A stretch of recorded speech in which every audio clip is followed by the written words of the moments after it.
네, 여러분 안녕하십니까. 21대 마지막 국회 결국 이렇게 국민을 기만하고 조롱하고 멸시하면서 끝을 내는군요. 대한민국의 미래가 참으로 암담하다. 국회가 4년마다 한 번씩 바뀌어서 그나마 다행이다. 이런 얘기를 안 할 수가 없는 5월 28일 화요일 역전의 용사들 시작하겠습니다. 네, 저는 사회를 맡고 있는 노영희 변호사고요. 어서 오십시오. 반갑습니다. 오늘 박수를 세게 쳐야 됩니까? 그냥 대충 쳐야 됩니까? 왜요? 일단 생신이세요? 정기영 평론가님 그리고 오창익 사무국장님, 성치훈 더불어민주당 정책위 부의장님 나오셨습니다. 어서 오십시오. 안녕하십니까? 안녕하세요. 네, 지금 정기영 평론가가 왜 저렇게 오버하고 막 박수 치냐면요. 화나서 그래요.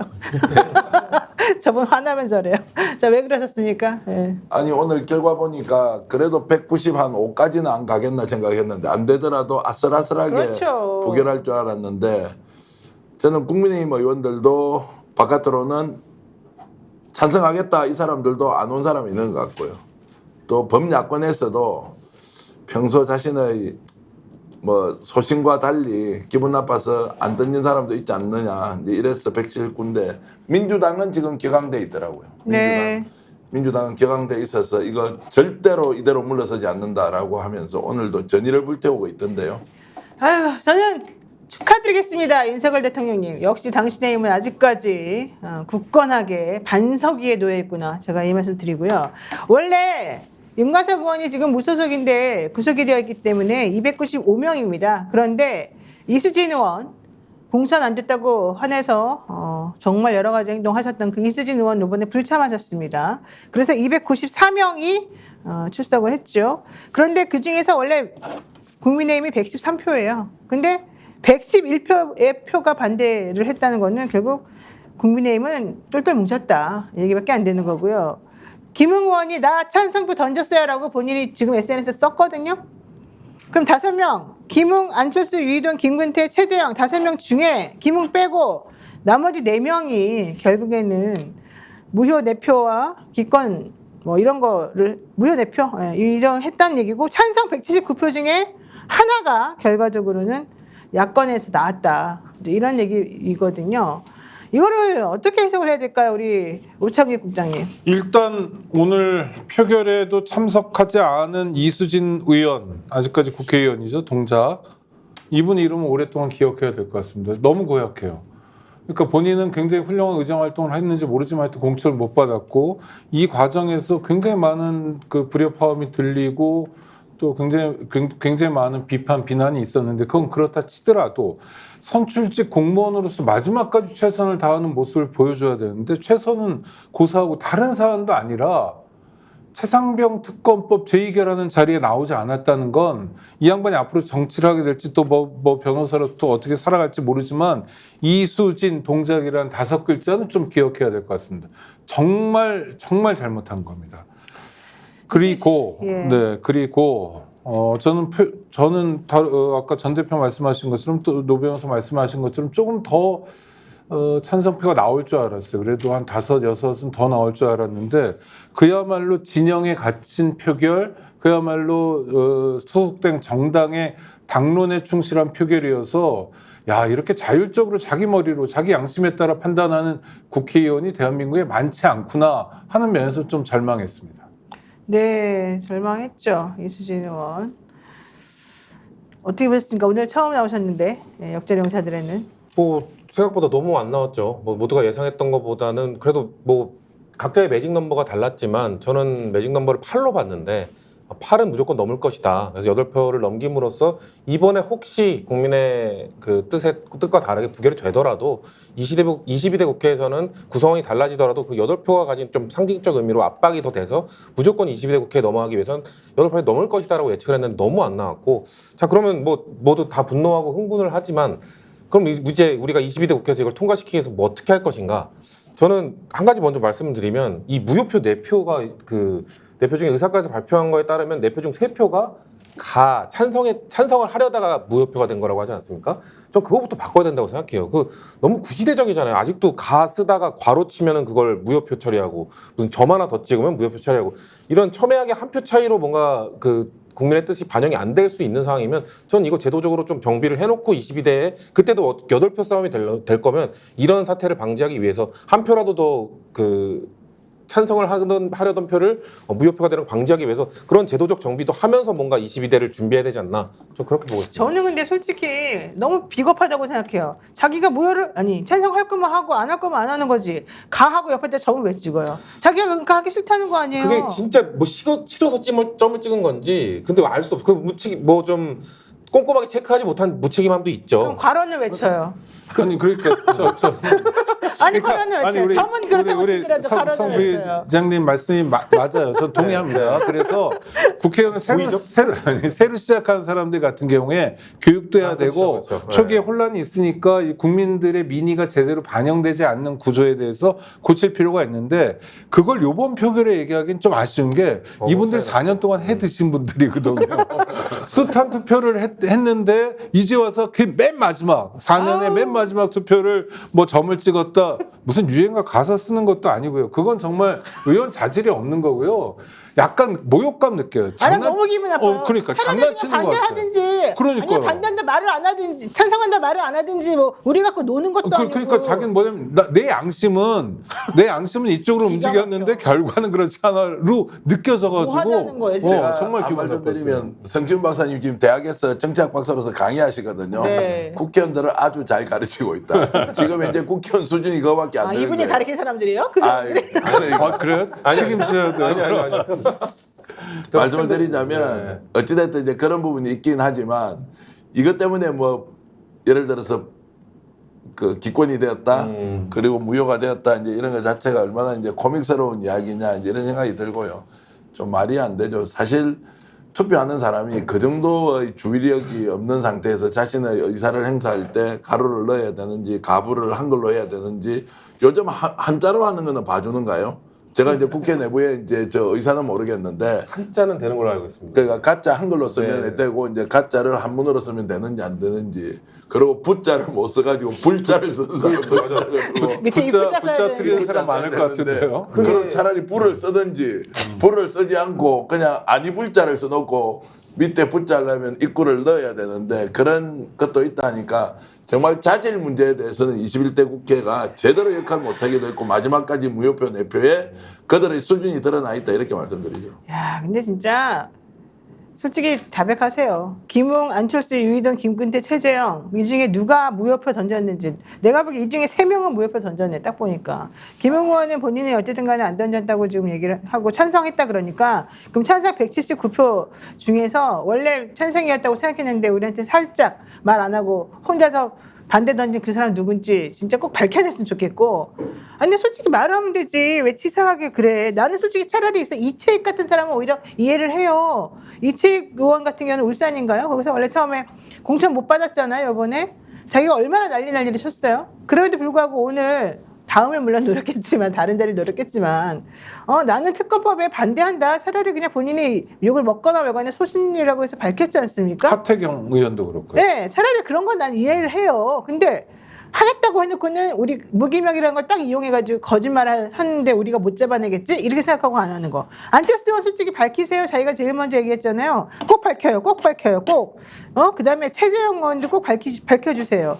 난 최재형 의원이 그렇게 치사하고 이상하게 할 줄은 몰랐고요. 물론 뭐 그분이 꼭 했던 건 아니지만 유희동, 김근태 의원도 다 밝혀주세요. 밝혀주시고 양심껏 한번 얘기해보세요. 왜 우리한테 거짓말을 쳐요? 솔직히 할 거면 하고 말 거면 말지. 차라리 가만히 있지.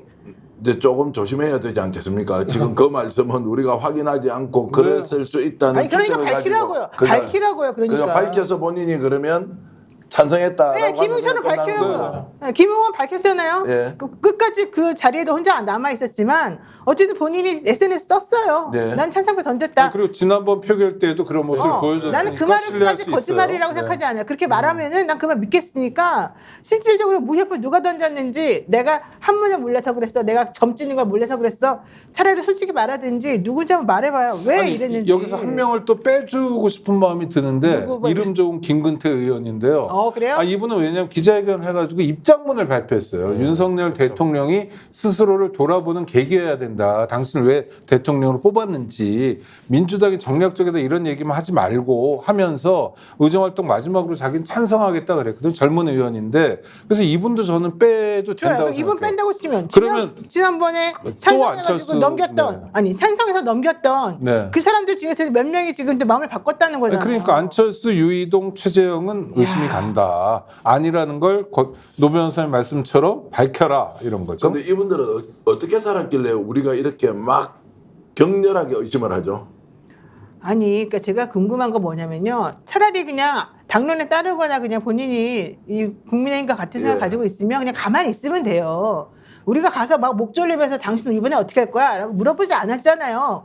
자기 스스로가 막 먼저 밝히면서 나 이번에 안철수 의원 진짜 치사한 게 지난번에도 자기가 뭐 자기는 특검법 찬성한다고 했다가 나중에 결과적으로는 어떻게 됐어요? 왜 지난번에 안 했습니까? 라고 물어보니까 다음에는 내가 무기명할 때 꼭 찬성표 던지겠다. 이 말 했잖아요. 네. 근데 지금 현상을 보게 되면 사실 어땠는지 모르겠어요. 만약에 이 정도 되면 자신이 오해받기 싫어서라도 난 소신껏 투표했습니다라고 말하는 게 원래 맞을 것 같아요. 그러니까 우리가 하고 싶은 말은 제가 하고 싶은 말은 솔직히 말해가지고 싫으면 그냥 가만히 있으면 돼. 왜 나서서 아닌 척하고 우리 말 들어주는 척하고 국민과 똑같은 마음을 갖는 것처럼 하고 공감하는 것처럼 왜 우리를 속였냐는 거죠. 근데 혹시 이럴 수는 있지 않습니까? 본인이 연막을 터뜨리고 당은 내부에서 똘똘 뭉치도록 만드는 이탈표를 막기 위해서 그러니까 나쁜 거죠. 그럼 더 나쁜 거죠. 전당적 차원에서 이거를 그러면 막았다. 그러면 진짜 나쁜 저질이죠. 사람이죠. 진짜 나쁜 사람. 진짜 저질이죠. 그 우리를 상대로 해가지고 우리를 이용해가지고 우리가 자기를 믿는 그 마음을 이용해가지고 자기네 그 보수라고 생각하는 사람들이 원하는 방향으로 가기 위해서 자기가 한 명의 수리탄이 된 겁니까?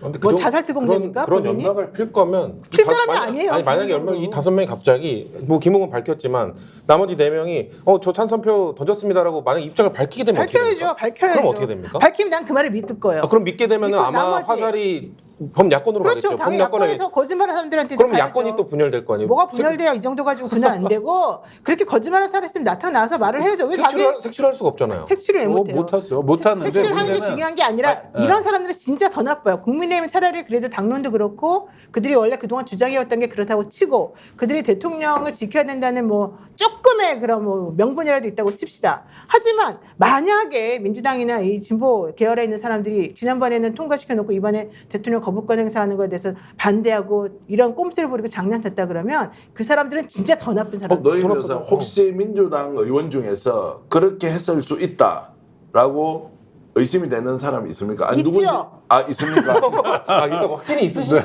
그러니까 있다는 거죠. 차라리 나는 그래서 이수진 의원이 그 동작을 해 이수진 의원이 차라리 그나마 그래도 양심적이다. 아예 불참을 벌이는 거. 저는 그래서 이런 식으로 치사하고 이런 식으로 비겁하게 정치할 거면 하지 마요. 왜 그 남한테 표 달라고 할 때는 마치 진정성 있는 것처럼 해가지고 사람들을 우롱하고 사람들의 마음을 그렇게 살살살살 하더니 실질적으로 행동할 때는 안 그러느냐. 저는 이 내표가 이 무효 내표가 누군지 솔직히 말하시고 왜 무효표 만들었는지 솔직히 밝히시고 179명 중에 김웅 빼고 나머지 누구였는지 솔직히 밝히는 게 맞다고 봐요. 우리를 왜 이렇게 맨날 바보로 만들어요? 그레이님께서요, 영희 언니 calm down 이렇게 했고요. 와, 근데 오늘 충격적인 네. 저 댓글이 하나 있는데요. 내가 이긴당님께서는 정교환 저거 뭐야 이렇게 왜? 내가 민주당에도 혹시 그렇게 이탈표가 있지 않느냐 이제 이렇게 하니까 이게 이분 생각은 전체적으로 국힘을 공격하고 국힘 때문에 이번에 표가 덜 나왔다 이렇게 해야 된다고 생각하시는 모양인데요. 그리고 정교환 저건 뭐야 이건 좀 심한데요. 우리 저 선생님 내가 이긴당님. 아니 그리고 지금 그 민주당 쪽에 소위 이탈표를 크게 의심할 필요는 없는 게 표수가 대충 정해져 있어서 만약 이탈을 했어도 뭐 개혁신당이건 새로운 미래건 정의당이건 민주당이건 당 소속이 현재 소속이 어디든 간에 이탈한 사람이 많아야 2-3명 정도일 것 같아서 크게 논란은 안 돼요. 그래서 약간 진영은 지켜졌는데 우리가 일요일에 말했잖아요. 내가 그때 여기 앉아가지고 네. 민주당에서도 3명 정도 까리까리하다. 근데 까리까리를 네. 그날 내가 3번이나 말했어요. 그 중에 한 분은 그러긴 한데. 모습을 보여줬죠. 가리쓰리. 네. 그러긴 한데. 방송 끝나고 그 사람 누구 얘기 그러긴 한데 왜 거짓말하고 속이냐는 거죠. 차라리 그냥 가만히 있거나 내지는 말을 했으면 그 말을 지키거나 아니 그 정도도 못할 거면서 무슨 정치를 한다 그래요. 본인이 나서가지고 뭘 할 수 있는 것도 없고 사람들한테 거짓말이나 하고 이미지 정치하는 것도 아니고 소신도 없고 아무 생각도 없다는 거잖아요. 왜 정치를 그렇게 가르칩니까? 어떻게 됩니까 교수님? 제가 제가 국회의원들을 가리키는 위치에 있는 건 아니고 학생들 국회의원 꿈꾸는 그러니까 학생들을 가르칠 때는 그렇게 하지 말라고 가르치죠. 근데 의원들이 왜 그랬는지는 모르겠는데 저는 범야권 이탈 가능성이 있었을까? 만약 왜 그렇게 생각? 까리까리 그거를 저도 방송 끝나고 한번 들려주세요. 저도 궁금한데 왜냐면은 지금 뭐 이재명 아니 이탈표가 있을 수밖에 없죠. 지금 179가 찬성인데 그 중에 한 표가 김웅 의원 표라는 거예요. 그러면 178표가 찬성했다는 또 거잖아요. 김웅은 지난번 그러니까 김웅이 그 말도 또 거짓말했을 것이다 이렇게 보는 저는 거예요. 김웅까지는 왜냐면 첫 번째 투표 때도 앉아 있었기 때문에 김웅은 그래도 그러니까 신뢰를 해야 되는데 뭐 그러니까. 그래 한 표 정도의 이탈은 이미 정해진 거라고 쳐도 추가적 이탈까지 과연 이게 왜냐면 뭐 지금 뭐 진영의 유불리 민주당 내 진영의 유불리에 따라서 이걸 선택할 수 있는 문제가 전혀 아니잖아요. 근데도 결론이 나왔으니까. 그러니까 이게 뭐 이거 부결시킨다고 해서 표 차이가 더 뭐 적게 난다고 해서 크게 난다고 해서 무슨 뭐 이재명 대표나 누구에게 뭐 피해가 가는 것도 아니고 전혀 피해를 받는 건 국민밖에 없는데 그거를 뭐 이재명 대표에게 내가 지금 요번에 피해를 봤으니 이 대표에게 타격을 이게 타격이 안 되잖아요. 그렇기 때문에 그럴 명분이 없다. 그렇기 때문에 전 추가 이탈을 의심하는 거 그래서 전 국민의힘 쪽이 다 했을 거라고 보는데 괜히 너네 했냐 하면은 했다고 하면은 혼란만 올 것 그러니까 같다. 잘못 생각하고 계시다니까요. 지난번에 특검을 통과시킨 표수하고 지금 안 맞는다니까요. 지난번에는 범야권이 전부 다 찬성표를 던졌기 때문에 그게 통과가 된 거였었어요. 1차 말하는 거잖아요. 네. 근데 지금 한 명이 그때도 지금 과반이었죠. 무자르잖아요. 그때는 160 몇 표였어요. 네. 그러니까 나와 있는 사람 네, 네. 중에서 어쨌든 한 명이 어디 갔냐는 거예요. 자, 어찌됐든 제가 이제 성 박사님 말씀에 동의를 하면서도 민주당 내에서도 실제로 아무 손해가 없는데 이런 사람은 있었을 수 있다.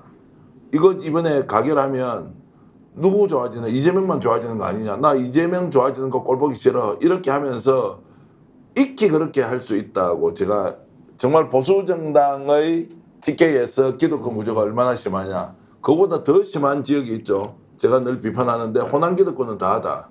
그 사람들은 개혁이고 정의고 이런 거 없이 오로지 자신의 사적 이익을 위해서 정치를 이용한 사람들이 많이 있다고 하기 때문에 민주당에서 다 진보적이거나 국민 편에 선다거나 또 국민의힘이기 때문에 절대로 그런 쪽이 아니다라고 하는 것을 예단할 필요 없이 이런 표 안에서도 저는 한두 표 정도는 이탈했을 거고 그 사람이 이제 22대 국회의원은 안 돼 있겠죠. 설마 돼 있는 사람이 이러진 않았을 거고 그런 정도로 좀 안도하는 수밖에 없는 거 아니냐 근데 생각이 갑자기 듭니다. 궁금한 게 네. 호남 기득권이 영남 기득권보다 셉니까? 저는 제가 이제 실제로 대구에 기반을 두고 살고 있기도 하고 아니 거기에도 저는 막상 막하인 것 같은데 이쪽이나 막상막하는요. 저쪽이나. 네. 거기에 대구 기득권은 중앙 정치 무대에 줄을 서 가지고요. 네. 한 사람만 공천권을 가진 사람한테 줄만 서면 돼요. 그래서 지역에서 막 복잡하게 경선 이런 거 잘 없어요. 네. 경선할 때 돈을 많이 쓸 수도 있는 구조도 아니고. 네. 근데 호남에는 이번에 총선 과정에서 정치 신인들 얘기를 들어보고 실제 호남 현장에 가서 이렇게 보잖아요. 우와 경선 과정이요. 그렇죠. 장난 아니에요.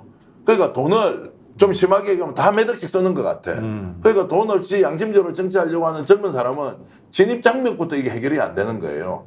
그래서 어느 쪽이 더 나쁘냐라고 이렇게 했을 때는 정말로 호남 기득권 중에서 정치를 하게 하는 이 입성의 과정이 있지 않습니까? 이거를 반드시 당에서 해결해 줘야 한다. 네네. 그러니까 똑같이 나쁘지만 오히려 특징을 살펴보면 호남에서는 정치하기 훨씬 더 어렵다 이런 생각이 드는 거죠. 아, 네 그런 측면에서. 김창래님이 네. 범야권이 민주당만 있냐 왜 드러난 한 표가 민주당이라고 단정하지 이러셨는데 단정한 적 없습니다. 단정하지 않았고요. 범야권에서 누가 왜 지난번하고 달리 했느냐 이걸 지금 물어보는 거고 의심하고 있는 상황이고요. 네, 의심만 하고 네. 있다 이런 얘기인 것이고요. 어쨌든 중요한 건 아니 소신껏 자기가 투표를 하면 되는데 왜 말과 행동을 다르게 했느냐. 응? 저는 이 4명의 무효표가 사실은 이번에 찬성표 던지겠다고 했던 사람들이 다수일 거라고 생각을 하는데 왜 굳이 그러면은 본인이 찬성표 던지겠다고 이렇게 나서서 말을 했느냐. 안 해도 우리가 그 사람에 대해서 특별히 기대하지 않았단 말이에요. 근데 왜 그렇게 말을 해놓고는 실제 행동은 다르게 했느냐 지금 그걸 물어보는 겁니다. 정치가 이런 식으로 맨날 제가요 지난번부터 계속 그래도 한번 총선 졌으니까 국민의힘 이렇게 앞으로는 안 할 거니까 한번 믿어봅시다 하잖아요.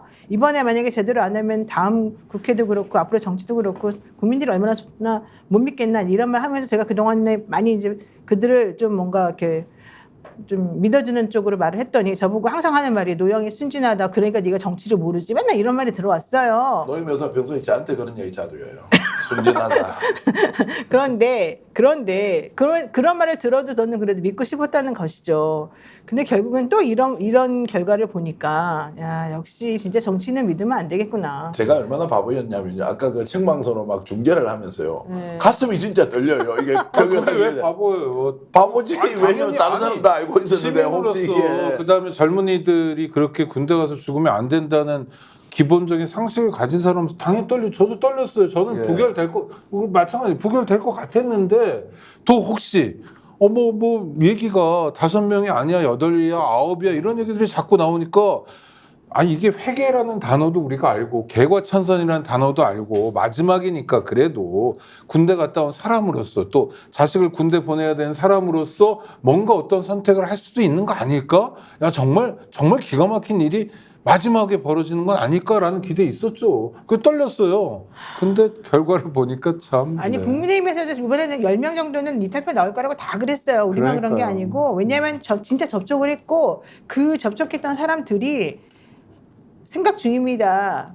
당신 말이 맞습니다. 이런 메시지를 계속 줬어요. 그렇기 때문에 그게 틀린 말이 아니었고 박주민 의원이 직접 접촉한 사람들도 9명까지 나왔었어요. 그리고 진짜로 추경호 원내대표가 단속하려고 전화했을 때 전화 안 받은 사람이 3-4명이나 있다고 국민의힘 사람들도 계속해서 그것 때문에 걱정을 많이 했어요. 그러니까 플러스 마이너스 10이라고 하는 그러니까 플러스 마이너스 빼고 10명 정도라고 하는 것이 사실은 어느 정도는 우리가 다 파악한 점수였었어요. 이 5명이 특히 나왔기 때문에. 근데 문제는 우리가 뭐 어차피 10명 나와도 부결될 거는 맞잖아요. 그걸 몰라서 우리가 계속 그 10명을 얘기한 건 그러니까요. 아니었잖아요. 10명이라고 하는 것하고 하지만 이 내표 무효표 그것도 반대도 아니고 무효표 내표 이렇게 나오는 거하고는 좀 차원이 다르기 때문에 지금 얘기를 하는 거잖아요. 자 말씀 다시 묻겠습니다. 이 무효라고 하는 것이 갖는 의미가 정확히 뭡니까? 뭐 일단 그 아까 말씀하신 것처럼 의도를 갖고 찍었을 것이다. 점을 찍는다는 그러니까 찬성을 거. 하기 싫었다는 거잖아요.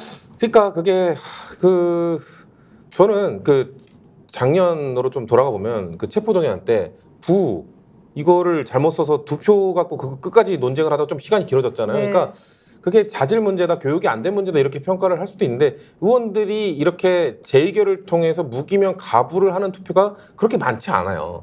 다 대부분의 투표는 공개고 인사 관련된 투표 아니면 개헌 관련된 투표, 근데 개헌 관련된 투표를 한 번도 안 했죠. 21대 국회에서. 그렇기 때문에 인사 관련 투표 말고는 이 가부 재의결 무기명 투표를 그렇게 많이 해보지 않았기 때문에 실제 미숙해서 이랬을 수도 있다라는 걸 말씀을 드리는 건데 근데 전 그래도 미숙했어도 잘못이죠. 왜 그거를 똑바로 하지 않고 갔냐 이런 잘못이라고 생각하는데 근데 우리가 알 수가 없잖아요. 아니 그러니까 지난번에 질문은 네. 그냥 그 무효 찬성이 안 들어가는 그 무효가 그냥 이거는 사실상 반대죠. 그러니까 네, 반대인 왜 거죠. 말을 그렇게 했었었느냐. 그러니까 이재명 대표에 네. 대한 체포동의안 때도 문제가 됐고 현장에서 봤고 언론에 대대적으로 보도됐고 그런 학습들이 있었다는 거죠. 그러니까 그렇죠. 저는 가나 부라고 적는 그 기표 방식이 일상적인 건 아니더라도 4년 임기를 마치는 국회의원에게는 너무너무 쉬운 선택이었는데도 이례적으로 4표나 나왔던 건 이건 뭔가 메시지가 들어있다. 그거는 노 변호사 말씀하신 것처럼 비겁하게 도망가는 메시지다라고 생각된다는 거예요. 조롱의 그래서 의미가 있어요, 조롱 기분이 의미. 나빠요. 네. 조롱도 느껴지고. 앞으로가 문제겠네요. 어쨌든 그러니까 대통령은 앞으로. 행복해하고 있을 것 같아요. 지금. 실제 그렇죠. 성공적인 삶이죠. 오늘은 행복하겠죠. 네. 지금 국기명을 저렇게 함으로써 자기들이 와 이겼다 잘했다 어림도 없는 이야기죠. 이게 지금 민주당 쪽 이야기 오늘 오후에 잠깐 들어보니까 이제는 명분이 확실하다. 전면전을 할 수 있는 명분, 이제 타협의 여지가 없다. 그냥 끝까지 가는 거다. 이제 이렇게 되니까 22대 이제 국회 들어가자마자요. 바로 이제 전면전의 상황으로 갈 것이고 아마도 이제 그 상임위원장 배분이 있지 않습니까? 네, 그것도 네. 원구성도 아마 국힘이 원하는 방향으로 절대 가지 않고요. 이 상태에서 그냥 직진하면서 끝내자. 요렇게 가기 때문에 이제 그걸 가지고 22대 국회부터 정치를 포기했다.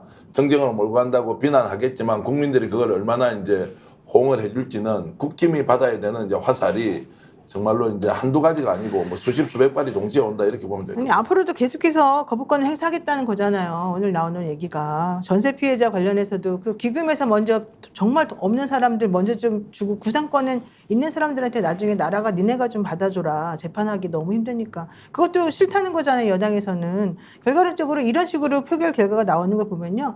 대통령의 거부권이 잘했다는 얘기밖에 안 되는 거고요. 대통령이 계속해서 거부권 행사하는데 우리는 협조하겠다는 거예요. 이 여당은.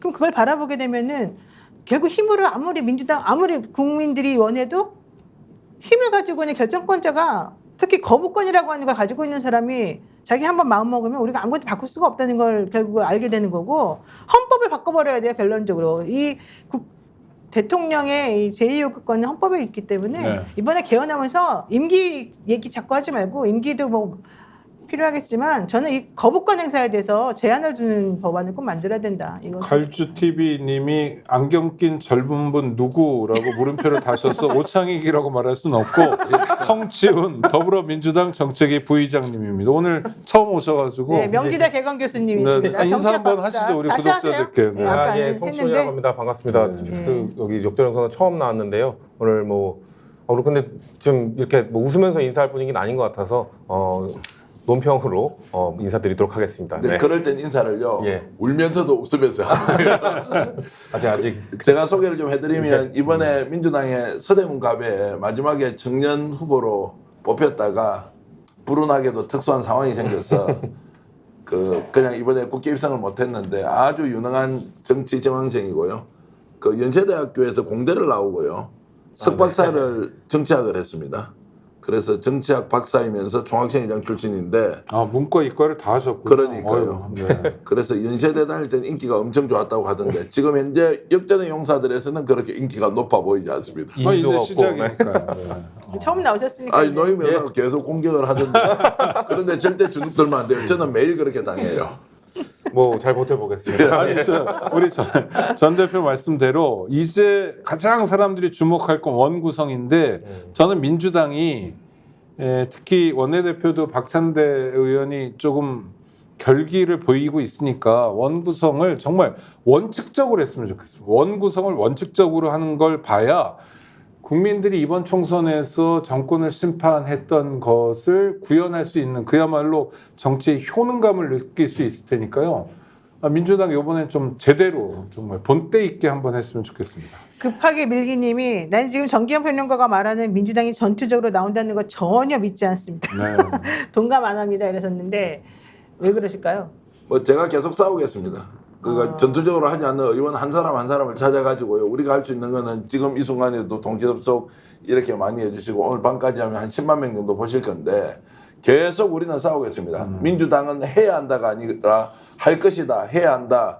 이런 두 가지를 가지고 제가 종합적으로 열심히 싸워서 투쟁 대우에 들어가도록 해야 하고요. 그렇게 안 하지 않습니까? 그 사람들 이름 찍어갖고 싸워야 되는 거 아닙니까? 22대 국회는 그거 하라고 민심이 이분들 당선시켜준 거 아닌가요? 그럼요. 네. 어쨌든 결국 이번 오늘의 표결은 결국 대통령 아직 살아있네. 대통령 끝까지 해도 된다라고 국민의힘 의원들이 밀어줬다는 거. 사실 이제 이거밖에 아니에요. 뭐 그러나 이거는 네. 이제 시작이라는 게 중요하죠. 시작이에요? 이제 시작이죠. 대통령이 힘이 뭐 막 증명됐다고 보진 않고 그냥 그 낙천낙선된 58명 그들이 그냥 공공기관 일자리에 혹해가지고 결국 이런 선택을 한 거지 무슨 뭐 대통령을 뭐 아직 뭐 거대한 권력 물론 이 사건은 거대한 권력이죠. 그거에 혹해서 결국 이런 선택을 해준 거지. 그렇기 때문에 저는 22대로 넘어가면 당선인들은 그렇게 하지 않을 것이다. 왜냐면 그들은 뭐 이 사건 이런 공공기관 이런 걸 바라는 사람들이 아니기 때문에 그러니까 좀 희망적으로 22대는 반드시 될 거라는 생각으로 좀 얘기를 했으면 좋겠습니다. 제가 좀 22대 당연히 보태면요. 되겠죠. 네. 안 될 수가 없겠죠. 조금 보태면요. 네. 이번에 공개적으로 내가 찬성했다는 사람들 사실 의심하고 쳐다봐야 돼요. 그렇죠. 솔직하다 이런 거 아니에요. 내가 봤을 때 이 시점에 어떻게 될지 대충 알면서 왜 하태경 의원이나 아까 그 이재г 의원 같은 사람이 이렇게 하느냐. 물론 그 사람이 뭐 솔직하게 보수 정치 세력의 뭐 대표성을 가지고 이야기했을 수도 있지만요. 그거 사실 꼼수라는 게 좀 보이고 진작에 이야기하죠. 그러면 진작에 나 원래 찬성할 거야. 야 너희들 왜 반대해? 난 반대할 거야. 너희들 왜 찬성해 하고 공개적으로 싸워서 해야 돼? 왜 이 시점에 하냐고요. 그러니까 세상에 제일 나쁜 사람 중에 하나는요. 엎어져 있을 때 위에 밟고 간 사람이에요. 서 있을 때 아무 소리 안 하다가. 그런 것처럼 오해받을 수도 있다. 이런 말씀도 제가 보태서 드리겠습니다. 좀 마지막에 그 공개적으로 갑자기 반대 얘기한 사람들 어디 가는지 봐야 된다고 생각합니다. 아, 그래요? 분명히 끝까지 입장 안 밝히다가 어딘가 컨택이 왔을 때 나 갈 자리 정해졌다. 그런 다음에 반대에 힘을 실어줬을 수도 있거든요. 저는 그렇기 때문에 그 사람들 낙선도 58명이 과연 공공기관 어디로 가지고 체크해서 그거 갖고도 우리가 야권에서 계속 비판해야 되는 부분이라고 아니, 생각합니다. 근데 참 그게 이상한 게 솔직히 말해서 그래서 가봤자 결국은 임기 3년이에요. 길어봤자 3년이에요. 그리고 나면은 그 이후에 본인이 원래 정치하던 사람들인데 그 3년 동안의 허구지책이 해결된다고 해서 3년 후는 그러면 뭐 손가락 빨고 놀 겁니까? 이렇게 만들어 놓고? 아니 그냥 노는 것보다는 3년 동안 법인카드 받고 자동차 받고 사무실 받고 명함 있고 월급 꼬박꼬박 쌓이고 그 와중에 이 공기업이나 이런 데 중에서는 자기 선거 운동에 유리한 데도 그러니까요. 있거든요. 네. 그렇게 아이고. 챙길 수 있는 거를 현실 정치인이 거부하기는 어렵죠. 문제는 근데 그렇게 간다면 우리 성 부의장 말씀하신 것처럼 그렇게 간다면 이거는 공적인 자리가 전리품이라는 거잖아요. 그 줄 서고 눈앞에서 알람바구 끼고 예쁘게 보이고 대통령이 어떤 잘못을 하더라도 다 감싸주기만 하면 주어지는 자리라면 이건 국가 기능을 마비시키는 거죠. 이건 정말 심각한 거여서 이거 예의주시하고 앞으로 계속 따져봐야 된다고 봅니다. 전평론가님, 네. 민주당 어쨌든 22대 국회가 되면 1호 법안으로 특검법 다시 추진한다 이렇게 얘기를 하고 있거든요. 이제 그리고 법사위원장은 절대 양보 못한다는 거잖아요. 그러면 기본적으로 이 특검법은 넘어갈 겁니다. 통과가 될 겁니다. 그럼 대통령이 여기 대해서 또 거부권 행사하나요? 어떻게 되나요? 100%죠. 그러면은 이번에는 국민의힘 의원들이 더 적고 야권이 더 많고 특히 개혁신당 같은 경우도 우리 의원 3명이지만 우리는 어쨌든 찬성은 하겠다 이렇게 말했으니까 또 그들도 또 거짓말을 할까? 그건 모르겠지만 어쨌든 그때는 이제 3분의 1을 넘겨가지고 좀 통과될까요? 이제 힘들어질 거예요. 대통령이 지금 거부권 행사하려면 자 그러면 이번에 이제 재송상명 특검법을 다른 걸로 바꿔서 지금 올릴 거 아닙니까? 네. 저 그러면 거부한다. 그러면 다시 이제 올라오면 똑같이 15일 뒤에 투표해야 되죠. 그것도 큰 게 있죠. 김건희 특검법 지금 갈 거 아닙니까? 네, 그렇죠. 이거 대통령이 거부한다. 어떤 명분으로 합니까? 자 지금 명품백 다 나왔고 그리고 양평 게이트는 어떻습니까? 파면 팔수록 더 많이 나오는데 무슨 그렇죠. 이게 밑에 묻어 있는 게 한두 가지가 아니라 무슨 비리, 허위, 공작 온갖 것들이 다 묻혀 있는 게 다 드러나면 이걸 또 대통령이 거부한다. 그때는 국민의힘 의원들이 어떻게 하겠어요? 이것도 그냥 대통령 배우자에 대한 일방적인 정쟁이다 이렇게 갈 수 있습니까? 그 다음에 공수처 수사 또 이렇게 가고 있잖아요. 공수처가 지금 이 상태에서 주저앉지 않겠죠. 어떤 식으로 힘을 밀어붙이고 가면서 자 혐의 사실을 입증하기 위해서 할 건데 검찰에서 기소를 엉터리로 합니다. 그거 가만히 있겠냐고요. 이런저런 것들을 보면 지금 당장 소나기는 피해갔지만 더 큰 태풍이 앞에 기다리고 있고 이 한 건 한 건을 보면서 국민의힘이 흔들릴 거고 오히려 이것을 정치적으로 보면 민주당은 여야 간에 이제 협의 안 해도 되는 원 구성에 대해서 알아서 하면 국회법에 따라서 가면 되는 이제 이런 오히려 이니셔티브 주도권을 가졌다는 의미에서 아마 훨씬 더 파이팅 있게 나갈 것이라고 저는 봅니다. 지금요 JTBC 단독이 나왔어요. 바로 좀 전에 나왔는데 이종섭 전 국방부 장관이 그 이첩을 보류시키기 바로 직전에 대통령실하고 168초 동안 통화했다. 근데 그 내용이 이제 우리가 그 의심하고 있는 바로 그 부분인 것 같다. 이제 이 얘기가 사실은 계속 나왔고요. 168조면 3분이 3분 정도, 예. 3분 정도. 할 얘기 다 하죠. 네, 그래서 이제 그것 때문에 이 사람이 그런 식으로 행동한 것. 결국 이제 대통령의 직권남용이라고 하는 게 확인이 된다라는 얘기가 지금 이번에 단독으로 JTBC가 지금 내보내고 있고 공수처를 지금 외압을 많이 행사하고 있다는 겁니다. 그렇겠죠. 근데 대통령이 기자회견을 하면서 공수처 얘기를 했죠. 공수처 수사를 지켜보자. 그리고 나서 만약에 미진하다면 나라도 앞장서서 특검을 주장하겠다. 이게 자기 발목을 잡을 겁니다. 왜냐하면 공수처 수사라는 게 뭐 10년, 20년 하는 게 아니거든요. 그래서 공수처에서 일정하게 수사 성과가 나오는 게 한 트랙으로 가고요. 그 다음에 민주당 등 야당이 두 번째 특검법을 만들어가지고 이제 표결하는 게 또 한 트랙으로 가고요. 그러니까 이전과 달리 윤석열 대통령 만약 이 특검법이 윤석열 대통령을 향해서 가는 게 여러 개가 동시에 가기 때문에 어려울 거고 또 지금은 17석이 더 필요했잖아요. 재의결을 하려면. 이제는 더 필요한 게 8석으로 대폭 줄어듭니다. 그러니까 조건이 상당히 다른 상황이어서 지금 당장 오늘은 기분 좋을지 모르지만 지금까지는 어떻게 해서 이거를 밀어붙이고 부결시켰는지 모르지만 앞으로는 정말 윤석열 대통령 입장에서는 상당히 어려운 상황에 직면하게 된다. 이렇게 말씀드립니다. 네. 우리 정치학 박사님 보시기에 점점 22대에서 통과시킬 명분이 점점 늘어날 거라고 봅니다. 일단은 그 수사 기간, 왜냐하면 지금 대통령이 미진하면 근데 전 계속 방송 나가서 얘기했던 게 수사가 좀 못 믿었고 미진하면 하겠다. 지금 유가족들과 지금 국민들이 못 믿었고 미진하다고 지금 얘기하고 있는 거잖아요. 그래서 지금 당장 특검을 추진해야 된다고 계속 얘기했던 건데 대통령이 그렇게 뭐 고집을 부리니까 그러면은 아마 22대 국회 넘어가서 이제 법안이 올라가는 그 시기까지 가면은 그때가 보통 특검하면 한 2개월, 연장하면 3개월 아닙니까? 딱 그 기간이 지날 겁니다. 그럼 대통령한테 말할 명분이 생기죠. 것 봐라, 그때 특검을 했으면 벌써 수사가 마무리됐을 건데 특검을 안 하고 공수처에 맡기니까 지금 지지부진해서 아직도 결론이 나지 않지 않았냐. 지금 물론 아까 변호사님 말한 것처럼 뭔가 그 공수처 수사에서 계속 뭔가 외압의 증거들이 계속 나오고 있어요. 그것도 하나의 명분이 될 것이며 그 기한 내에 2달, 3달 내에 새로 22대 법안이 올라갔을 때 그때까지 마무리 안 된 것도 또 하나의 명분이 될 것이며 명분은 너무 많아요. 쌓일 명분이 너무 많기 때문에 저는 그것들이 당선인들 22대 국회에 올라갈 국민의힘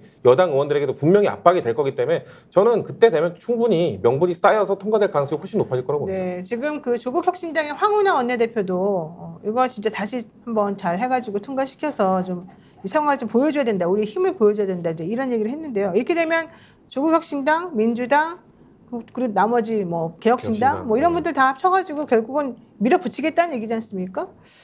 이렇게 되면 저는 3분의 대통령 거부권 행사하더라도 통과될 가능성이 매우 높아졌다. 높아지죠. 전술적으로 제가 말씀드리면 예. 이제 22대 국회가 내일 모레 이제 개원하지 않습니까? 그러면은 자 상임위원장 배분과 관련해서 D-Day를 저는 민주당이 정하고 던져야 된다고 봅니다. 아, 디데이. 국회법으로는 6월 7일까지죠. 6월 7일까지니까 그거 안 되면 그냥 끝이다라고 해서 국회의장이 한다 만다가 아니고 자 할 것 같으면 테이블에 나와서 법사위원장 우리하고 운영위원장 할 때 당신들 뭐 할 거냐 이거부터 해야 되는데 혹시 잘못해가 한 달 반 이렇게 해서 원구성 안 되고 뭐 양쪽 싸우고 있고 이런 상황이 되잖아요.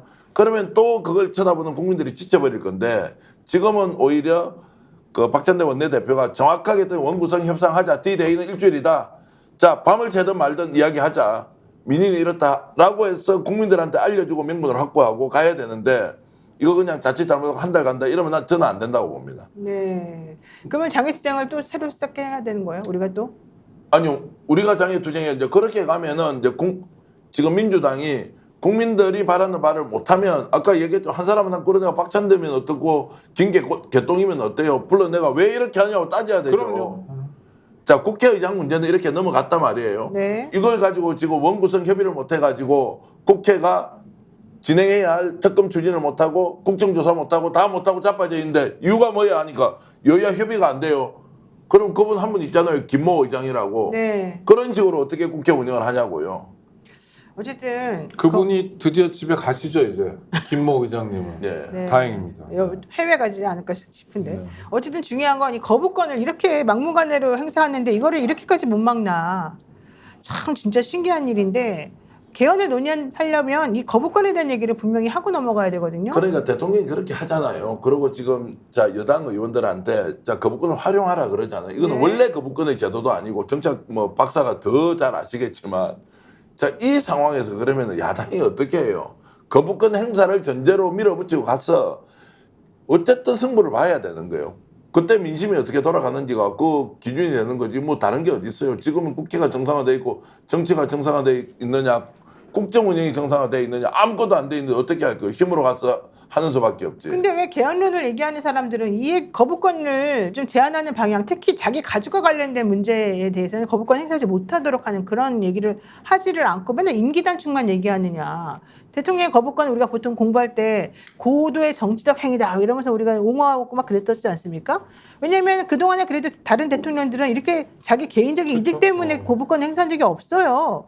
그런데 이번에는 너무 지나치지 않습니까? 이렇게 되면은 이걸 그냥 대통령의 고도의 정치 수리니까 내버려 두자 이렇게 말하면 안 될 것 같아요. 아니 제가 그 봤을 때는. 거부권 자체는 저는 있어야 된다고 생각하는데 그러니까 왜냐하면 이게 제안을 해야죠, 제안을. 제의 요구권이잖아요. 네. 다시 한번 의논해 주세요. 그건 왜냐하면 지금 필요하죠. 법을 만들어 놓은 게 예산이 너무 많이 드는데 이거 지금 우리가 수준을 맞춰보니까 감당할 수가 없어요. 그러니까 한번 다시 살펴주세요. 네. 실제로 정부에서 지금 계산해 보니까 예산이 국회에서 생각했던 거와 달리 이렇게 많이 듭니다. 그리고 국민의 부담이 커져요. 이런 거는 저는 안전장치이기 때문에 작동돼야 된다고 봐요. 그런데 오로지 대통령 개인의 안위 또 대통령 부인의 안위를 지키기 위해서 헌법상 권한을 남용한다면 이건 반드시 우리가 새로운 안전장치를 만들어야 되고 그것은 당장 뭐 개헌만이 아니라 현실 국회에서도 저는 이 문제에 대해서는 아주 다부지게 따져야 되는 겁니다. 그러니까 이를테면 민주당 입장에서 이런 거예요. 대통령이 자 거부권을 지금 10번 행사했습니다.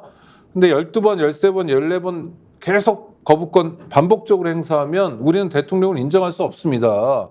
왜냐하면 이거는 국정 운영을 위한 것이 아니라 오로지 자기와 자기 부인의 안전만을 위한 것이기 때문에 라고 하면서 아주 단호한 모습 정말 현실에 대통령으로 선출됐지만 대통령으로 인정하지 않겠다 앞으로는 그리고 우리는 우리의 시간을 갖겠다라는 단호한 태도를 민주당을 비롯한 야당이 보여줘야 된다고 생각합니다. 조국 혁신당이 선거 과정에서 했던 슬로건 많은 사람들이 동의했잖아요. 3년은 너무 길다. 그게 보여지고 있습니다.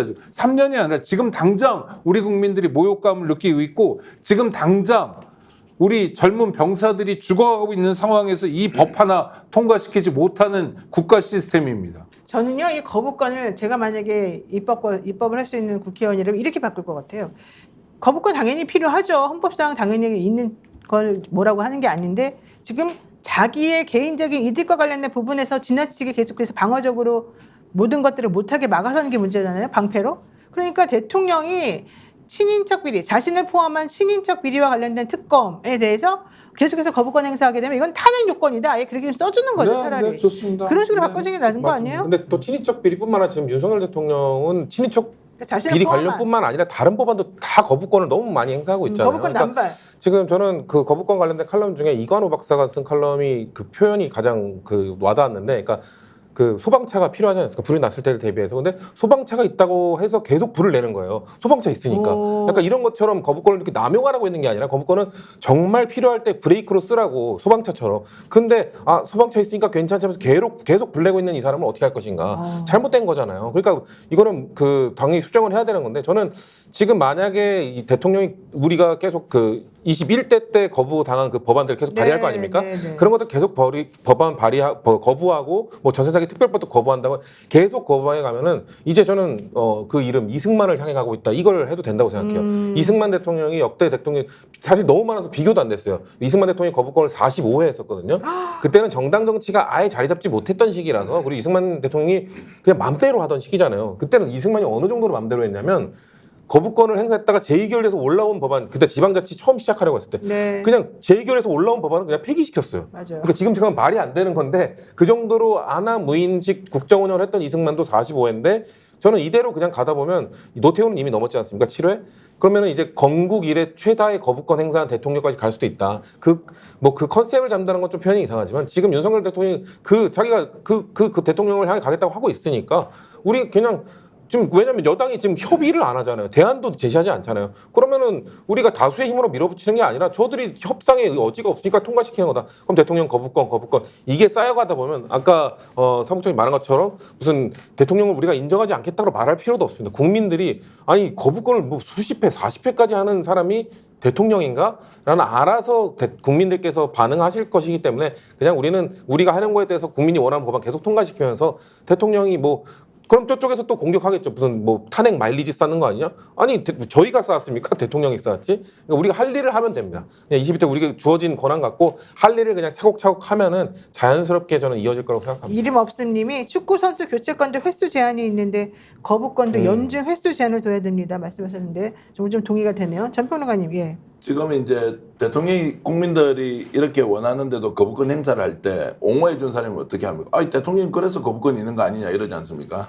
제가 그 얘기를 들으면서 들었던 생각이 이 사람들은 자신에게 주어진 권한이 일종의 만능이구나. 그러니까 모든 저 열쇠 그가 잠겨 있는 걸 다 열 수 있는 맞는 키처럼 생각하는 이 구조에서 벗어나지 않고서는 정치도 제대로 되지 않고 이 사람들이 결국에는 파멸의 길로 갈 수밖에 없다. 네. 왜냐하면 권한 만능주의가 뭡니까? 자, 수사권 기소권 있다고 해가지고 수사 마음대로 하고 기소 마음대로 하잖아요. 야, 이거 내가 확보한 권한인데 뭔 소리야? 대통령이 내가 5년 자 임기 보장되는데 너희들은 무슨 소리야? 거부권이 있는데 무슨 소리야? 집권 여당 너희들 내가 없었으면 여당 존재했어? 야, 공천 내가 없으면 너가 돼?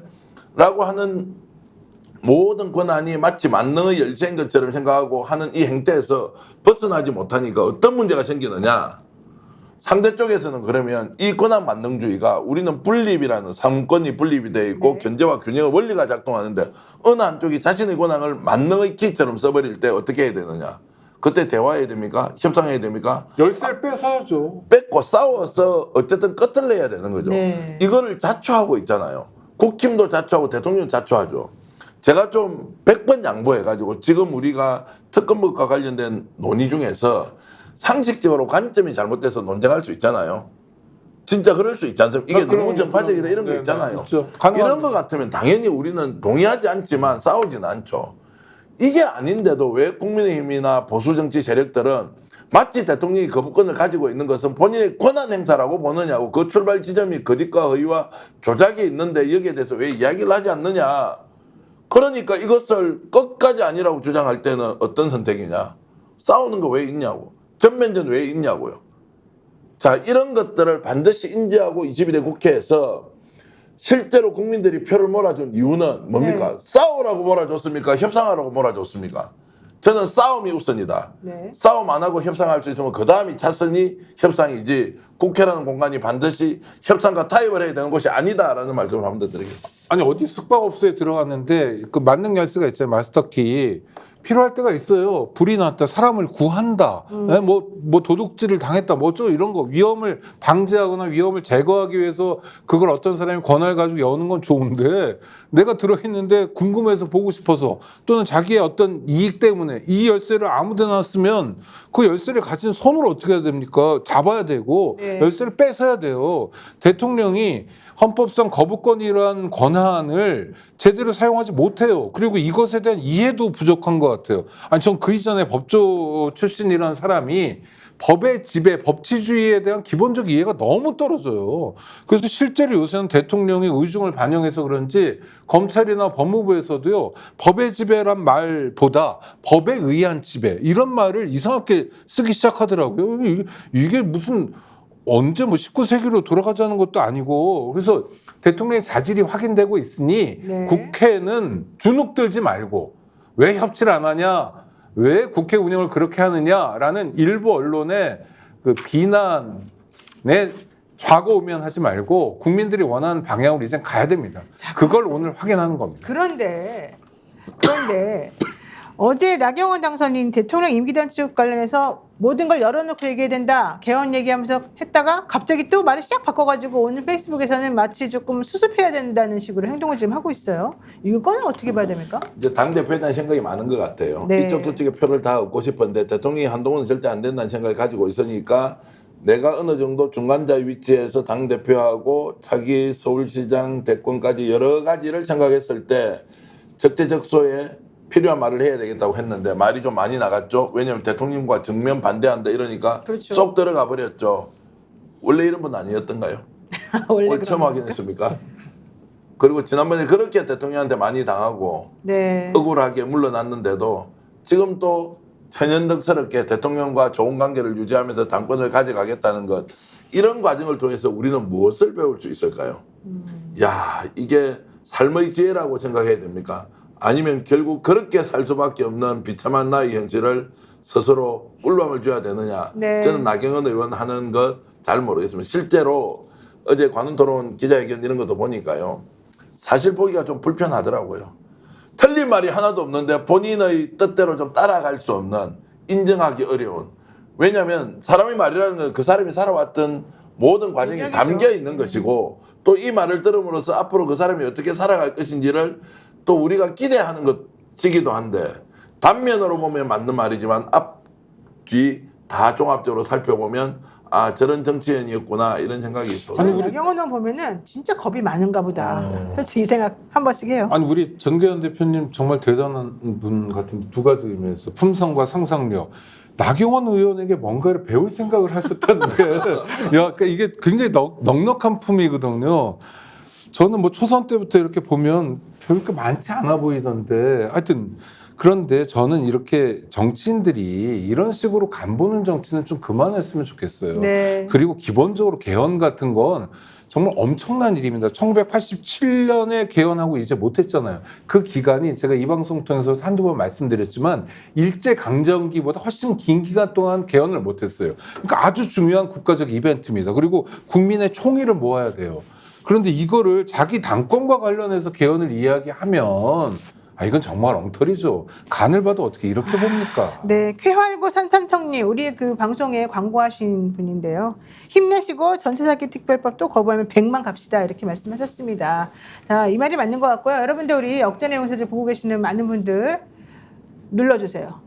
좋아요, 구독 좋아요. 눌러주세요. 누르고 보면 더 많은 사람들이 보는데 좋아요 눌렀나요? 다 네, 눌렀습니다. 전 누르고 저희. 시작했죠. 예. 네. 누르고 시작했는데 눌러주시고. 지금 1,500명인데 노희 변호사의 저 강한 어투가 파괴력이 되어서 곧 2,000명이 될 1,600명 벌써 됐어요. 네. 노영희 TV도 한마디에 구독, 100 좋아요 명. 눌러주십시오. 역전의 네. 용사들 동시 중계하고 났어요. 노영희 TV의 영친이들인데요. 우와 많이 늘었어요. 네. 많이 늘었어요. 네. 최근에 몇 달 사이에 몇만 명 늘었죠. 몇 달 사이 몇만 명이요? 아직 아닙니다. 5만 명 안 됐고요. 예. 저희는 925분이 좋아요 눌렀습니다. 근데 저 방송은 특징이 뭔지 압니까? 925명이 보는데 925명이 다 좋아요예요. 충성도가 높고. 맞아요. 지금 우리는 맞아요. 3.8명 보는데 네. 좋아요 또 그 사이에 100명 늘었는데요. 1,700명 좋아요니까. 좋아요. 충성도는 노영입니다. 네, 좋아요, 여러분.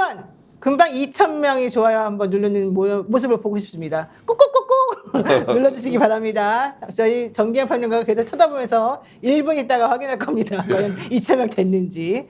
자, 우선 우리 오늘 처음 나오신 우리 교수님, 예. 성치훈 더불어민주당 정책위 부의장님 여쭤보겠습니다. 윤 대통령이 앞에서 기자회견하면서 공수처 수사 결과를 보고 그때 국민이 납득이 안 된다고 하면 내가 먼저 특검하자 이렇게 주장했습니다. 자, 그리고 정청래 최고위원은 탄핵약자 시동 걸렸다 이런 얘기까지 했습니다. 그냥 둘의 시각을 딱 보면은 완전히 다른 시각이고 지금 이 상황을 쳐다보거나 뭐 이해하는 상황이 완전히 다르다는 걸 알 수 있잖아요. 지금 정청래 최고위원은 탄핵까지 얘기했는데 우리 대통령은 오늘의 결과를 보면서 또 행복할 것이고 야 공수처가 잘하겠지 이러면서 또 공수처를 외압을 지금 행사한다는 것이고 이거 어떻게 될 것 같습니까 앞으로? 정청래 최고위원이 말한 그 열차 시동을 걸는다는 얘기는 지금 거부권을 행사한 것 자체가 저는 외압을 증명하는 거라고 보거든요. 왜 떳떳하다면은 그래 특검해라. 특검해가지고 명명백백히 밝히자. 근데 외압의 증거가 점점 드러나니까 특검으로 가기 두려운 거고 공수처장 100일 넘게 그냥 공석으로 놔뒀다가 특검을 거부하기 위한 명분 쌓기라는 의혹을 받으면서 갑자기 임명하고 그럼 공수처장이 임명된다면 어떻게 했겠습니까? 분명 수사와 관련된 왜냐면 공수처가 너무 작아요. 모두가 알다시피 너무 작기 때문에 힘이 없죠. 네, 너무 작고 작년에도 뭐 그게 뭐 민주당 수사를 하건 이쪽 그 보수 정당 뭐 이쪽 인물 수사를 하건 항상 너무 적어서 이 수사 인력이 적기 때문에 너무 느리다. 그때 사실 그 민주당 관련 수사를 할 때 공수가 너무 느리니까 우리가 빨리 좀 해라. 그다 송영길 그 대표 그렇게 얘기했을 때 한동훈 위원장이었나 그때 누가 뭐라고 했냐면 네. 무슨 공수처가 24시간 편의점이냐 이런 얘기했었거든요. 맞아요. 네, 그러면서 본인들도 아는 거 이게 너무 느리다는 거 알고도 지금 저러는 거 아닙니까? 그렇기 때문에 저는 이번 특검 거부가 그리고 공수처에 대한 압박 이런 것들 다 증거가 하나씩 마일리지가 쌓이고 있다는 표현을 누군가 하셨는데 저는 그게 참 적절한 것 같아요. 뭔가 네. 하나씩 정립되고 있는 국민들이 느끼기에도 이상한 거예요. 이 공수처도 분명 저희가 그리고 빨리 해야 되는 이유를 얘기했잖아요. 그 통화기록과 관련된 지금 증거들 아까도 변호사님 말씀하신 것처럼 계속 뭔가 168초 통화한 것부터 해서 계속 뭔가 나오잖아요. 저는 근데 안타까운 게 이제 7월달 되면 그거 다 사라지잖아요. 분명 대통령 다른 사람과의 통화기록이 분명 뭔가 증거로서 나올 수도 있는데 확보를 못한 통화기록도 저는 있을 거라고 보거든요. 그렇기 때문에 그런 것들을 확보하지 못한 상황에서도 근데 그거 안 한 상황에서 증거가 너무 전 차고 넘칠 거라고 봅니다. 그렇기 때문에 분명 대통령실 이태원로 가입자면 대통령실 그 전화 대통령과 통화한 게 168초, 내용은 점점 밝혀진 거라고 보고 지금 김기현 사령관 지금 뭐 거기에 뭐 녹취록도 엄청 많이 나왔다고 하지 않습니까? 그게 네. 좀 밝혀질 때마다 저는 아까 말씀드린 마일리지는 알아서 쌓일 것이다. 그러면 저는 뭐 탄핵이라는 단어는 결국 뭐 대한민국의 탄핵 제도를 뭐 그 사법적 탄핵이라고 하잖아요. 저는 사실 그거에 동의하잖아요. 대한민국의 탄핵은 국민이 하는 겁니다. 국민이. 헌법재판소가 판결을 내려서 한 번은 탄핵 소추를 뭐 기각했고 한 번은 통과시켰는데 저는 그 판결 헌법재판소가 한 게 아니라 결국 국민이 했다고 보거든요. 그렇기 때문에 국민의 여론이 충분히 차면 알아서 열차는 가는 거지 누가 뭐 출발시키고 할 필요도 없다고 생각합니다. 네. 근데 그 시동은 지금 윤석열 대통령이 지금 걸랑말랑 하고 있는 거죠. 대통령 전용실의 번호가 02800으로 시작한답니다. 예, 이 번호로 온 것을 통화가 168초 있었고 내일 통화 내용을 공개한답니다. 그러니까 내일 그 통화 내용이 공개가 되면 또 어떤 일이 벌어질지 확인을 해봐야 될 것 궁금해서 같아요. 좀 여쭤보면 통화 내용이 유선으로 통화를 했는데 그러면 이종섭 장관 휴대폰에서 여기 녹음이 돼 있다는 거네요. 그것까지 모릅니다. 뭐 봐야죠. 그런데 아니, 그게 내일 아니면 공개한다고. 내용이 그러니까 내일 나오는 JTBC에서 내일 공개한다고. 지켜보면 되죠. 그런데 국민의힘 의원들 보니까 뭐 배현진 의원도 그렇고 서로 녹음하는 미풍양속이 있더라고요. 그러니까 대통령실에서 온 전화를 국방부 장관이 녹음해서 나는 살아야 되겠다고 할 가능성도 상당히 높기 때문에 생각보다 통화 녹음이 자동으로 되는 게 많다. 뭐 그렇기도 많대요. 하고요. 그렇기도 하고. 자동으로 다 그러니까 되는 네, 많대요. 그렇기도 하고. 그래서 그러니까 통화 녹음이 뭐 지켜봐야 되는데 내일 나올 가능성이 일단 지금 저는 윤석열 대통령이 바보 같은 짓을 반복하고 있다고 생각하는데 자, 윤석열 대통령이 사람을 죽인 거 아니에요. 그 정말 사고였어요. 그런데 이해할 수 없는 사고였기 때문에 그 과정에서 좀 책임을 따져보거나 이 억울한 죽음이 어디서 왔는지를 살펴볼 필요가 있는데 이 사건 어떤 면에서 국정운영 전반으로 봤을 때는 아주 단순한 작은 사건일 수 있는데 이걸 대통령실에서 끊임없이 증폭을 시킵니다. 그렇죠. 수사 무마라고. 또 무마에서 멈추는 게 무마했다는 사실이 드러날까봐 또 무마 해가지고 지금까지 거부권 행사에 이르기까지 지금 계속 딴지를 걸고 반복적으로 대통령이 개입하고 있는 모습을 보여주는데 이거 자승자박이에요. 이거 자기 발목 잡는 일입니다. 네. 전 지금이라도 윤석열 대통령이 이성을 회복했으면 좋겠어요. 지금 이제 전화 통화 기록이 있다는 거 있지 않습니까? 얼마 전에 김기현 사령관이 본인이 다 텔레그램. 지웠는데 다 복원이 됐잖아요. 네. 지울 때 리셋을 잘못 눌렀다 또는 부분적으로 이걸 지우면서 살려냈다 포렌식으로 했잖아요. 지금 유진님께서 이런 질문 주셨어요. 이종섭 장관은 이미 휴대폰 전화기 버리고 새 폰 줬다 그랬잖아요.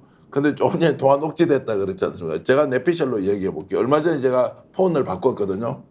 폰을 바꿔서 갤럭시에서 갤럭시로 바꿨어요.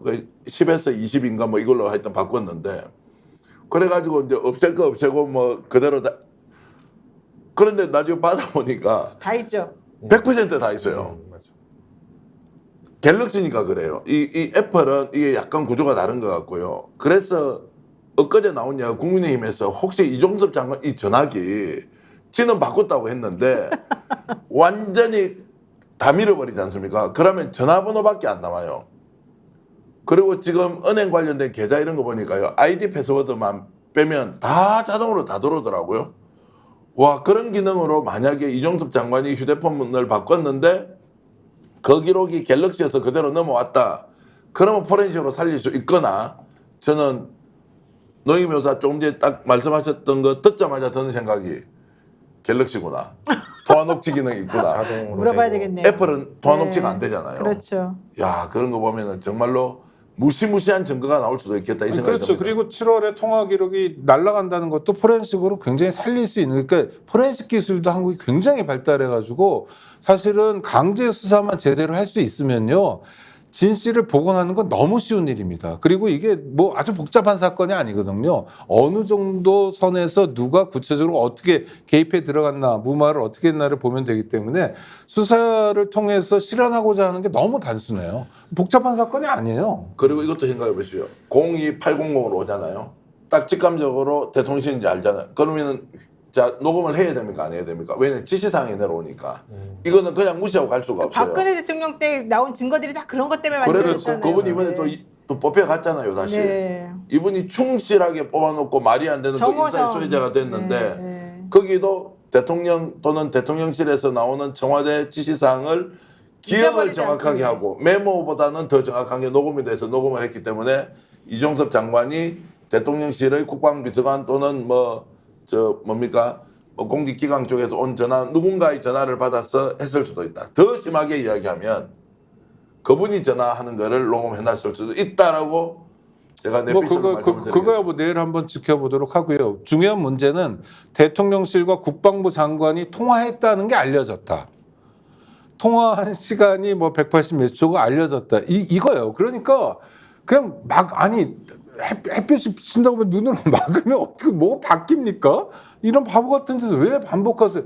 아니 검사 출신이잖아요. 그 피해자들 조사할 때 정말 바보 같은 피해자들 많이 봤잖아요. 왜 그 짓을 반복하세요? 대통령실과 통화를 끝내자마자 김 사령관에게 이종섭 장관이 전화를 해서 이 사건 이첩 보류를 지시했고 이종섭 장관의 보좌관이 2시간 뒤에 임기훈 당시 국방비서관에게도 전화를 했더라. 자, 그러면 여기까지 지금 보도는 대통령이 직접 통화했다는 게 나옵니까? 대통령실이 통화했다는 게 나옵니까? 대통령실 얘기를 하고 예, 있습니다. 예. 대통령하고 했는지는 아직까지 확인되지 않고 있습니다. 근데 거기에서 중요한 대목이 또 하나 있네요. 그러면 임기훈 국방비서관한테 사령관이 전화를 받고 전화를 다시 했다는 것은 네, 그렇죠. 그러면 전화를 한 사람이 임기훈이 아니라는 거 아니에요. 누군가가 전화를 했다면 그럼 임기훈 국방비서관보다 더 높은 사람이 누군가 전화를 했다고 했을 때는 그 사람이 누군지가 너무너무 궁금해지는데요. 네, 궁금한 게 막 한두 가지가 아니어서 근데 좀 어쨌든 좀 있으면 나올 것 같고 그러니까 특검을 자꾸 거부하는 것 같습니다. 네. 특검을 거부하고 있는 그자가 바로 범인이다. 이 얘기가 정말 진리라고 생각이 되네요. 노임 여사가 평소에 소설도 쓰고 하셨죠. 우리가 약간 미스터리 극장에 퍼즐 맞추기 하면서 잘 들어가는 것 같은데 네, 맞아요. 예. 우리 내피셜이 때때로 맞을 때가 있더라고요. 자주 맞아요. 네, 홍준표 시장이 윤 대통령 중대 결심할 수 있다 그러면서 탈당 시사까지 사실 했었는데 오늘의 결과로 대통령 더 이상 탈당 얘기 안 할 것 같습니다. 요거는 어떻게 되겠습니까? 일단 그분 말씀 그분 좋아하는 분이 좀 하십시오. 저 좋아하는데 네. 자기 직업이 뭔지를 좀 늘 생각해야 되는데 대구가 요새 잘 움직입니까? 경기도 좋고 대구 시민들이 잘 먹고 잘 살고 정말 시장 하나 잘 뽑아놨더니 그래도 이 사람이 자기의 정치적 경륜 도지사도 어디서 하다 왔잖아요. 이런 경험 가지고 정말 대구 시민들을 잘 모시고 있다. 경기가 돈다 무엇보다 이런 얘기 하고 있습니까? 저한테 그 질문 해주셔서 감사합니다. 그러니까. 제가요 네. 어제 대구에 했던 언론사 국장급 한 분 만나니까요 보수 진보 전혀 안 가리고 그리고 기업하는 사람이든 기업하지 않는 사람이든 안 가리고 역대 시장 중에서 저렇게 욕 많이 듣는 사람은 처음인데 언론에서 그런 내용을 일체 보도하지 않는데요. 아니에요. 그리고 대구 MBC는 드디어 얘기를 하기 시작했어요. 그래서 대구 MBC가 계속 보도했는데 네, 대구 MBC가 그랬어요. 1년에요. 우리가 상상하는 것 이상으로 대구시하고 행사 같은 거 많이 해서 이렇게 협찬 받지 않습니까?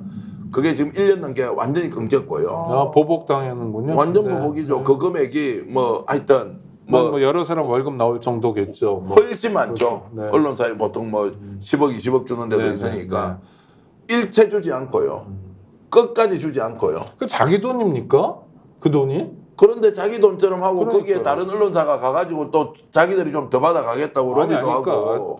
아니 뭐 단체장이 뭐 대단한 거라고 그렇게 겁이 없어요, 홍준표 씨.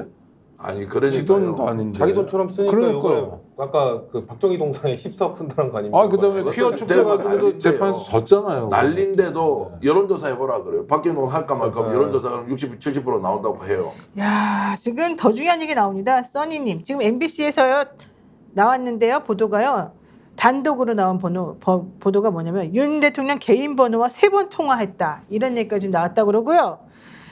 네, 아이고, 이 번호가 그러고. 네. 이제는 더 이상 빼도 박도 못할 상황이 됐다. 자, 그 이야기는 나왔다는 그러면은 겁니다. 대통령이 본인이 사용하는 폰으로 직접 전화를 했다는 거네요. 그런 지금 거 02800이 같습니다. 아니고 02800인 것도 맞는 것 같고요. 지금 MBC를 우리가 봐야 되나요? 이 방송 빨리 끝내고. 아니, 근데 이미 보도가 나갔어요. 이제 보시면 소용 없습니다. 보지 마세요. 네. 아, 그래요? 저희 방송 지켜주세요. 그래도 봐야 네. 되는 거 아니에요? 와, 그 정도 나왔다는 정도 나왔어요, 거는 지금. 거의 네. 지금 대통령이 직접 전화를 했다는 거고 경로한 이야. 것이 아니고 그냥 공개 회의에서 경로한 것이 아니라 직접 전화했다는 지금 의혹 조금 전에 제가 노임에서 말씀드렸죠. 저희 내피셜이 네. 자 임기훈 국방비서관한테 따로 전화를 했다는 것은 최초에 전화를 했던 사람이 이종섭 장관에게 자 다른 사람일 수 있다. 지금까지 알려진 바는 이렇습니다. 국방비서관이 전화했을 가능성이 높고 아니면 공직기강 쪽에서 전화를 했을 수 있는데 자, 이 정도까지였거든. 이게 이제 김종대 의원이 계속 추적 취재하면서 전화를 했다면 누가 했을 거냐, 비서실장 했겠냐, 비서실장 아니다. 요 정도는 국방비서관이 전화했을 가능성이 높다고 했는데 오늘 나오는 이야기가 사실이라면 국방비서관이 아니라는 거 아니에요. 경로가 아니고 직접 오더를 내린 사람이 누군지가 나오니까. JTBC하고 MBC 거를 합쳐서 정리를 해보면 결국에는 02800으로도 통화가 그때 47분부터 뭐 50분까지 있었다고 얘기했잖아요. 그거 우리가 이제 아는 사실이었었어요, 사실은. 근데 이 02800이라고 하는 게 이제 특별히 누군가가 쓰는 이제 그 번호였다는 얘기인 것 같고, 또 하나는 개인 번호로도 또 통화가 그 다음에도 이루어졌고, 그 다음에 이와 별개로 예, 국방부 장관실에서 또 다시 국가안전부 그쪽 사람들하고도 또 계속해서 끊임없이 연결하고 있었다, 뭐 이런 얘기 같아요. 야, 사실 참 오늘 무섭습니다, 제가 다른 거 알고 무섭습니다. 있는 내용은 다음 기회에 한번 지금 말씀드리려고요. 말씀해 주세요. 아닙니다. 지금 근데 더 큰 거 취재를 좀 더 해가지고 말씀을 드리고요. 네, 최근에 네. 제가 들었던 이야기가 하나 있는데 그거하고 지금 나오는 이야기가 너무 일치해서 이게 약간 상상의 영역이어서 우리가 그동안 알던 내용하고 똑같은 얘기죠? 그러니까 이게 예, 우리가 연결이 말했던 계속되고 얘기죠? 있어요. 네. 우리가 취재를 하고 있는데 야, 그래서 우리가 이게 우리가 위험해서 잡혀갈까봐 말 못하고 있는 수많은 정보 중에 하나가 지금 맞아 떨어지고 있다. 어쨌든 대통령은 탈당 시사까지 했던 홍준표 시장 시장 일이나 잘해라 뭐 이런 얘기 지금 듣고 있다. 이게 지금 하고 싶었던 말인 것 같고요. 결론적으로는 이준석 당선인이 한동훈 전 비대위원장에게도 입장을 밝혀라라고 지금 압박을 하고 있는 상황인데요. 오늘 재미있는 사건이 하나 있었죠. 이건 그냥 넘어갈 사건이긴 한데 황우여 비대위원장이 CBS 김현정 뉴스쇼에 나와가지고 인터뷰하면서 한동훈 비대위원장 이번에 당대표 안 나온다고 하던데요. 이렇게 말을 잘못했어요. 예. 본인이 원해서 혹은 무의식 속에서 그걸 하도 바랬기 때문에 그런 말이 나온 건지 아니면 그분이 워낙 어당팔이라고 뭐 그랬잖아요. 그 사람이 정말 당수 8단이다. 어리숙해 보여도 일부러 그렇게 실수를 가장해가지고 협박한 건 아니냐. 뭐 이러니까 지금 나온 상황이었습니다. 야, 근데 한동훈 이렇게 하면 안 나옵니까? 오늘 그 고동진 나올 이제 지금 거예요. 강남병 당선인 삼성전자 사장도 나와가지고 나오는 게 뭐 문제가 있나? 나올게요. 그렇게 해서 본인은 본인 세력을 딱 갖춰서 출마하겠다고 이렇게 돼 있고요. 근데 방송에서 한동훈 이야기만 나오면 또 구독자가 떨어지기 때문에 그래요? 조회수가 또 지금 펑펑펑 1000명 떨어져요. 떨어졌습니다. 예? 아니 실제로 1000명은 떨어지지 않았겠지만 아, 지금 100명 초록이 동책이라고 같은 색깔 이야기해서 오. 한동훈이 뭐 이러냐 저러냐 하고 있는 거를 네. 확실히 우리 지금 유권자들이나 시청자들이 좀 생각이 바뀐 것 같고요. 오로지 지금은 윤석열 대통령과 누가 견제를 해서 싸우고 싸운다면 제대로 싸울 거냐 그러네. 아니냐. 관심 이런 없어요. 한동훈 관심 없어 이런 사람들이 많네. 그리고요 요즘 또 우리 이야기하다가 역풍 이야기하잖아요. 갑자기 댓글로 욕이 막 올라와요. 역풍이 무슨 역풍이냐고 역풍 걱정 제발 제대로 좀 그래, 싸우라고. 맞아. 그리고 22대 국회 가잖아요. 국회의원 중에 진짜 조심해야 될 거 제가 팁 하나 드릴게요. 혹시라도 역풍이 우려되더라도 역풍이라는 단어를 쓰면 여러분 큰일 납니다. 국민들이 용서하지 않을 정도로 원리대로 그리고 순리대로 가야 되지 역풍 이런 거 하면서 용기 없는 거 마치 말 포장하고 이러면 큰일 난다 이 말씀도 맞습니다. 드리면서요. 맞습니다. 예. 국민이 네. 왜 그 자리에 앉혀줬는지를 끊임없이 생각하면 자기가 할 말, 자기가 할 일이 나오죠. 지금 국민은 어떤 국면이냐면 어처구니 없이 죽은 우리 젊은이의 죽음에 대해서도 제대로 다퉈보지 못하는 국면이에요. 역풍이 어디 있습니까? 지금 이런 상황에서. 네, 역풍이 부메랑 돼서 태풍으로 와라 와, 마음만나님께서 브라보. 아주 멋진 말씀하셨습니다. 네, 저희들도 우리들의 이 작은 소망들이 결과론적으로는 그들에게는 큰 태풍으로 몰아닥칠 거라고 생각하고 있습니다. 진실은 결국 밝혀질 수밖에 없다. 대한민국을 사랑하는 우리가 가만 놔두지 않겠다. 이 얘기를 꼭 말씀드리고 싶습니다. 네, 고품격 정치시사 채널 스픽스 대구에 이어서 스픽스 광주 전람을 새로 출발시켰습니다. 와. 지역 이슈면서도 전국적으로도 관심을 모을 수 있는 여러 가지 주제의 컨텐츠들을 지금 제작해서 업로드를 할 예정입니다. 지난번에 한번 파일럿처럼 해봤는데 스픽스에서는 많이 봤어요. 또 노영희 TV에서도 많이 봤어요. 그런데 정작 스픽스 광주 전남에서는 20분이 보셨다는 충격적인 얘기가 있었습니다. 안 그러기를 바라고요. 스픽스를 애청해 주시는 여러분들께서 6월에 문을 연 이 스픽스 지역 채널에도 많은 관심을 주시면 좋겠고요. 좀 전에 우리 구독 좋아요 눌러달라 했더니 2,100명 넘었죠? 2,100명 지금 넘었고 2,200명 됐고요. 그러니까. 그리고 노임요사가 지난주에 스픽스 광주 전남, 정확하게 광주 전남 스픽스입니다. 네네. 토론 진행을 했는데요.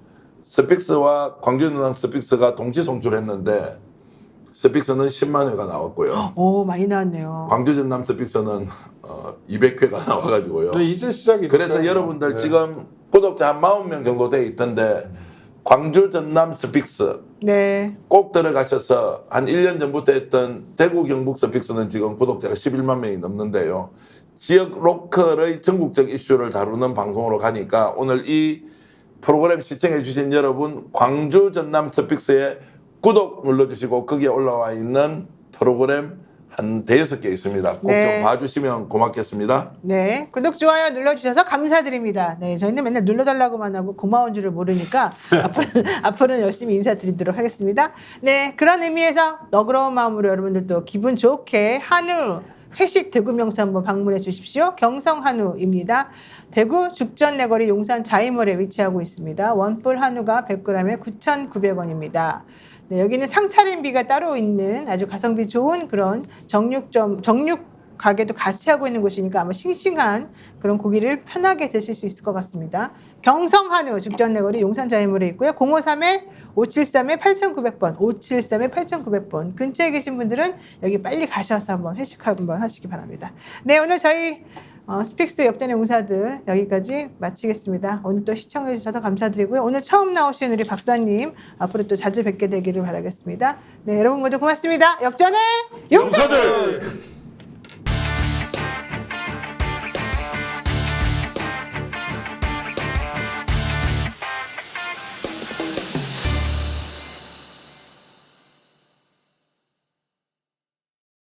스픽스는 말하는 언론입니다.